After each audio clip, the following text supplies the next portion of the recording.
Hi, welcome to another episode of Total Ramblings. Wow,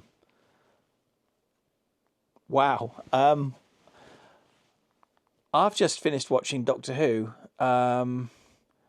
It's 10 to 1 Saturday morning. This is the first time I've done the midnight thing for Doctor Who, and I've just watched Doctor Who, and I've literally just finished watching it. This is like, so number one, these are off the cuff, immediate reactions, right?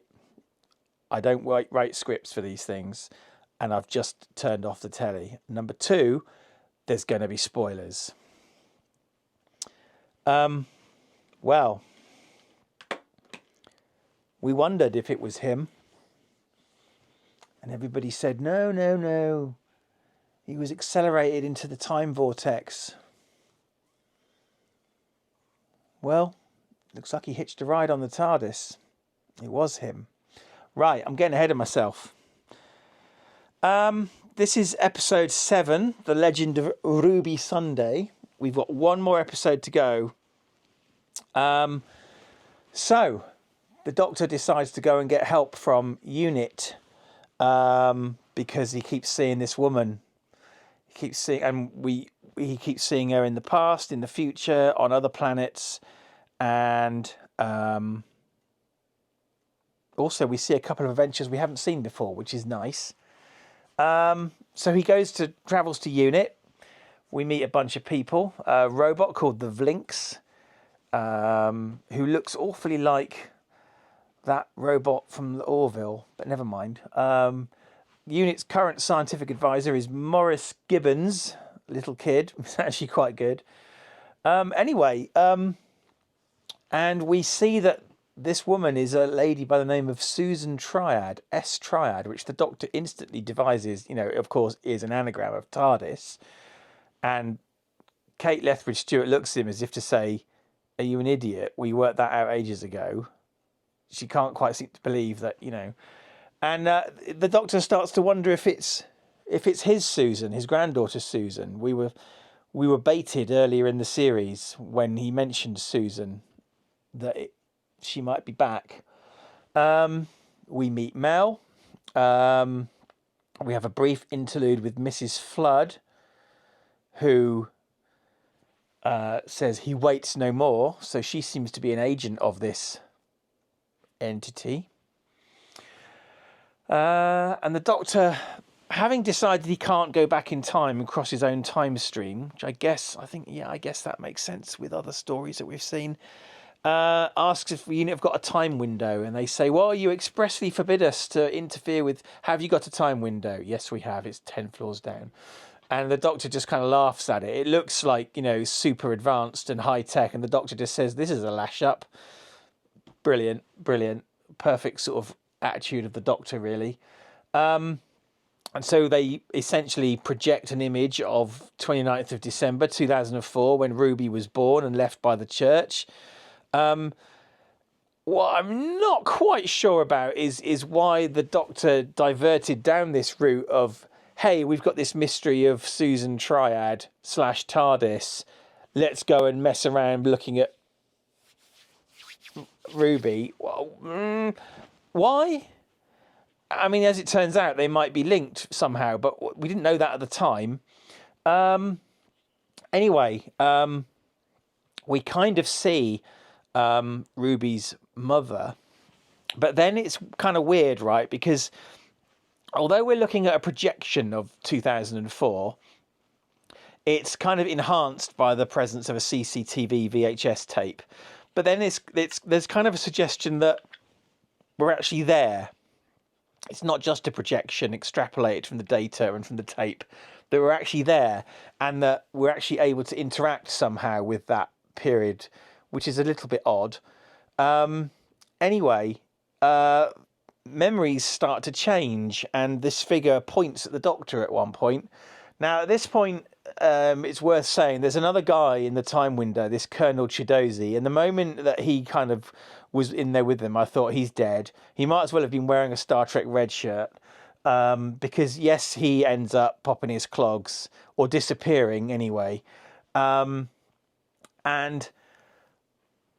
while the Doctor sort of goes off, yeah, so we kind of have this manifestation of this thing which either seems to have absorbed Colonel Chidozi or is developed around him, but it wasn't there before, is the point. And so the Doctor then decides to leave and go and meet Susan Triad. So I might need to watch this again, but I'm not quite sure why the Doctor's chopping and changing his priorities. And how does he know these things are linked at the time? It's weird, right? Anyway, then, of course, what happens is this thing then appears on the tape. So memories are changing. Now the tape has changed.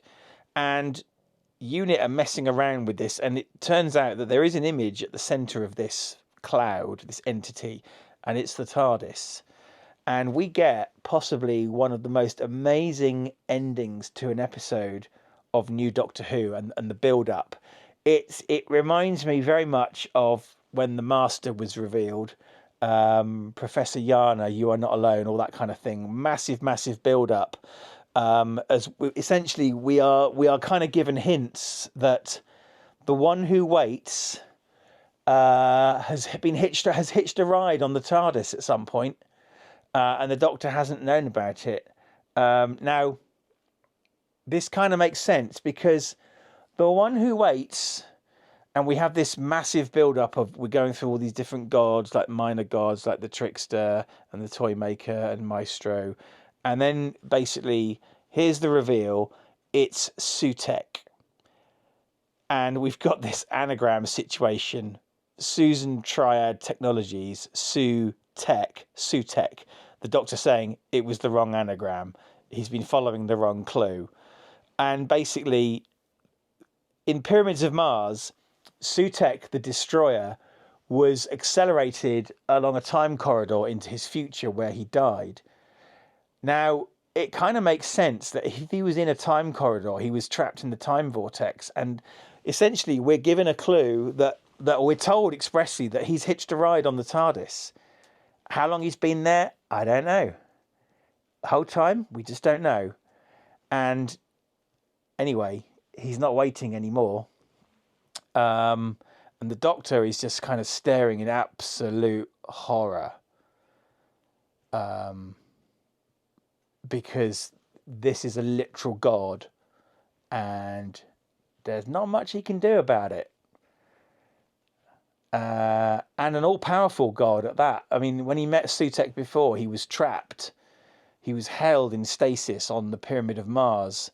And, you know, the Doctor had an opportunity to trap him in this time tunnel as he was travelling to Earth and project it into the future. But this Sutekh is released and he's inhabiting other people. So it seems that we've got a load of pawns in Sutekh's game. And obviously he is out for revenge. Now, I'm not quite sure how this is going to tie back to the Ruby Sunday thing. And obviously we haven't got a trailer for next week. But what a build-up to an ending. We've even got a soldier named Sullivan. Is this meant to be a relative of Harry Sullivan? Does everybody in UNIT have offspring that work for UNIT? Anyway, but wow, what an ending to an episode. The Doctor just kind of paralysed in stunned silence and fear. This is a literal god. God of death. If you're not familiar with Sutekh from classic Doctor Who, he was an Osiran warlord leader who got so paranoid that one day something would become more powerful than him. He decided to wipe out all life, in case it would one day rise to challenge him. He hates life. He is literally the god of death. And, yeah. And there have been some ponderings. I don't follow social media with regard to Doctor Who very much. I don't go to forums. I don't really watch many other reviews, if I'm honest with you. It's like, it's weird, right? I'm a Doctor Who fan, but I'm not actually that interested in other Doctor Who fans' opinions. Does that sound arrogant? It's not meant to be arrogant. But anyway, the odd comment I have read there's been suggestions or rumours that this might be Sutek, and people have been saying, nah, Sutek's dead, he was accelerated to the end of his lifespan. But it kind of makes sense that if he was in the time vortex, he managed to hitch a ride somehow. Yeah, so there we go. I'm gonna make a suggestion. I'm gonna make an assumption here. I reckon the early part of the next episode is going to be some kind of flashback. Because that tends to be what happens with these two-parters. Some of these two-parters. I'm thinking mainly of the Moffat ones. The first one with Matt Smith, that we kind of went back in time and had like a recap almost. I think that I'm going to kind of suggest that's what might happen with the next episode. I don't know anything, but wow, what a cliffhanger! What a cliffhanger! It's all been building up to this. Sutek, all along it was Sutek, the one who waits. And if anyone's got a beef with the Doctor, it's him, right? And if anyone, I just hope they find a good way of getting around defeating him, and it's not just some. I want it to be the Doctor that defeats him, not the companion, not some, oh, the companion's so special. I want the Doctor to do it, and I want it to be sound and logical, and not just pulling a rabbit out of a hat kind of thing. You know what I mean? Does that make sense? We need to show the Doctor with some agency here, in my opinion. Yeah, there you go. I'm going to go and put this video together and go to bed because it's late and absorb what's happened. But that was pretty amazing. I stayed up till midnight this week because I think the internet would probably explode and I would probably be spoiled by the morning. So that's why I've deliberately stayed up late to watch this tonight. So thanks very much for watching this episode of Total Ramblings. As I say, these are completely off the cuff comments and remarks. And if I'm rambling, well, it's Total Ramblings, right? If you're here for the Doctor Who content, I'll see you next week for the final episode review. If you're here for other content, then I'll see you in the next episode of Total Ramblings. And thanks very much for watching. Bye-bye. If you enjoy what I do here, although I can't think why, please remember to click the like button, smash that subscribe button, and hit the bell icon to be notified whenever I post a new video. You might also want to check out my website, www.worldsbestestpoet.com, if you fancy a laugh.